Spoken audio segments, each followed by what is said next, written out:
Good day, and welcome to Lecture 06, where we dive into the profound philosophical questions surrounding what it means to be a noble being and how one can lead a life of true worth.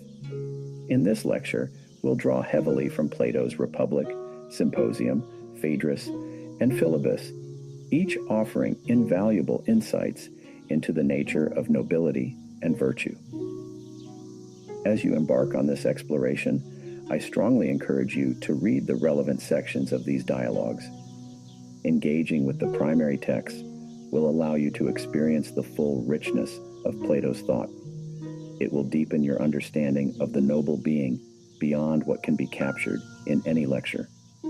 By studying these works firsthand, you will understand how Plato's concept of nobility transcends wealth, birthright, or social standing, and becomes a matter of inner virtue and ethical living. In particular, I recommend focusing on Republic 4, 427d, 434d, where Plato discusses the tripartite nature of the soul and the alignment required to achieve true nobility. Similarly, Phaedrus 246a, 257b offers profound reflections on the relationship between the soul's ascent and the pursuit of truth and beauty. As you study these texts, remember to refer to the provided Stephanus numbers to guide your reading, and don't hesitate to revisit these dialogues throughout the course. To fully appreciate Plato's philosophical framework, reading these dialogues is not just an academic exercise, but an invitation to reflect on how you can apply these timeless ideas to your life. These texts, alongside the commentary found in Plato Reimagined, will serve as essential resources, helping you build a foundation of ethical reflection that, as Plato shows us, leads to a life of virtue and true nobility.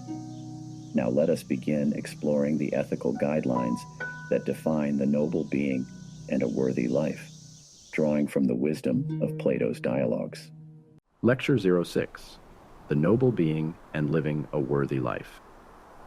Good day, and welcome to today's lecture, where we will explore what Plato defines as a noble being and the ethical guidelines that enable one to live a life of worth and integrity.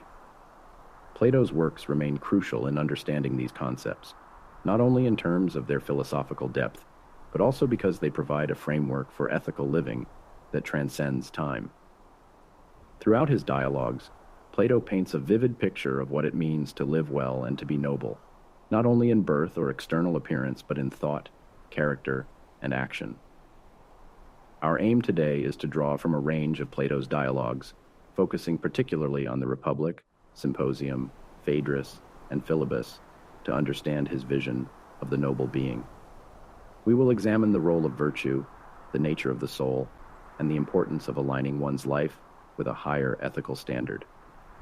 As we move forward, I will provide relevant Stephanus numbers so that you can refer back to these dialogues for your own study. The noble being, a philosophical ideal. In the Platonic dialogues, a noble being is not merely someone born into privilege or power, but someone who lives according to the principles of virtue. Plato emphasizes that nobility is defined by the soul rather than material wealth or status. One of the central dialogues in which Plato explores this idea is the Republic. In Republic 4, 427d, 434d, Plato discusses the tripartite nature of the soul, composed of reason, logos, spirit, thumos, and appetite, epithumia. Each part has its own role in human life, and the balance between them determines one's virtue and ultimately one's nobility. The rational part of the soul must rule over the spirited and appetitive parts for a person to be just, noble, and good. Plato argues that only when reason governs can an individual be said to live nobly, as they are guided by wisdom rather than by base desires or unchecked emotions. This understanding of nobility is linked to Plato's idea of the kalos kagathos, the ideal of the noble and good person who lives in harmony with the virtues of wisdom, courage, temperance, and justice. In Republic 7, 519a, 521c, the famous allegory of the cave illustrates that the noble being is one who has emerged from the shadows of ignorance and ascended toward the light of truth and understanding. Virtue and the worthy life. Central to Plato's ethical framework is the notion that living a worthy life involves the pursuit and cultivation of virtue, arete. Virtue is not an abstract concept for Plato, but a way of life that requires continuous effort and reflection. In Meno 71a 86c, Socrates engages in a dialogue about whether virtue can be taught, ultimately suggesting that while it may not be easily imparted through conventional teaching, it can be cultivated through practice, wisdom, and divine inspiration. The noble being, in Plato's view, is someone who strives to align their life with the four cardinal virtues: wisdom, courage, temperance, and justice. These virtues are not isolated. They work together to form a holistic view of what it means to live nobly. In Republic 4, 427d, 434d, Plato writes that a person's soul is just when each part performs its proper function. Wisdom guides action, courage fortifies against fear, temperance ensures self-control, and justice harmonizes the whole. This ethical balance between the parts of the soul is key to understanding the concept of living a worthy life. Plato argues that a life ruled by the appetitive part of the soul is a life of excess and vice, while a life ruled by reason is one of moderation and virtue. The worthy life is not one of material accumulation or fleeting pleasures, but one of intellectual and moral growth. This, Plato insists, is the true path to happiness. The role of education in noble living. A key theme in Plato's thought is the transformative power of education. In Republic 7th, 514a, 521d, Plato's allegory of the cave metaphorically describes the journey of education as the soul's ascent from ignorance to knowledge, from darkness to light. The noble being, therefore, is not simply someone born with certain virtues, but someone who actively engages in the pursuit of wisdom. The allegory illustrates that true education is not merely the acquisition of information, but the cultivation of the soul. A noble being seeks to understand the forms, especially the form of the good, which Plato presents as the highest object of knowledge. In this process, the individual turns away from the transient world of appearances and focuses on the eternal truths that govern reality.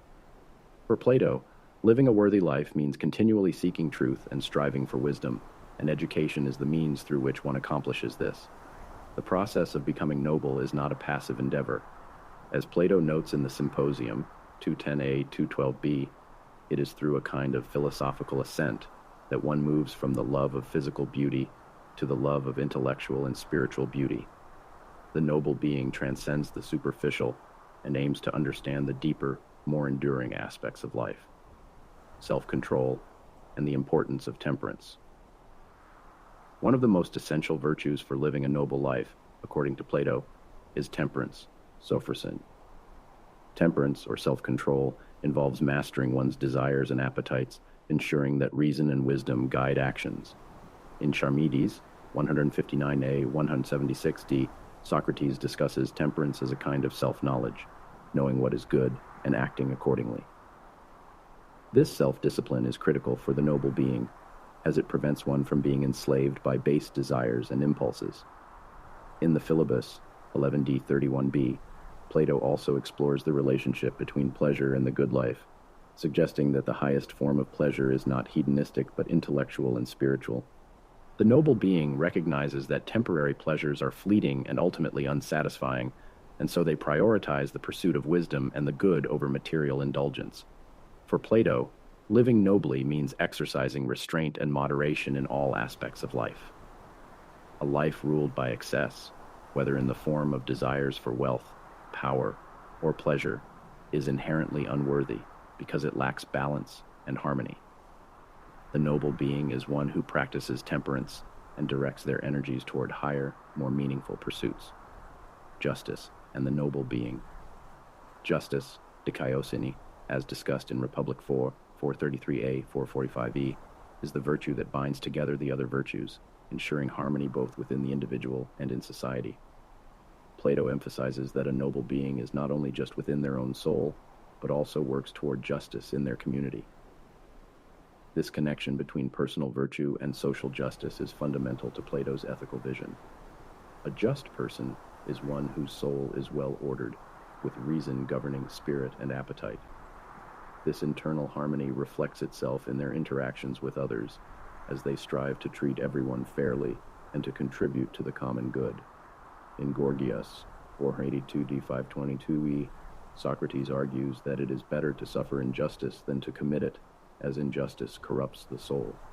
The noble being, therefore, seeks justice not only for themselves, but for society as a whole. Plato's concept of justice goes beyond mere legalistic fairness. It is an ethical principle that encompasses all aspects of life. A noble being acts justly not because of external pressure or fear of punishment, but because they understand that justice is essential for living a worthy and fulfilling life. The pursuit of the good.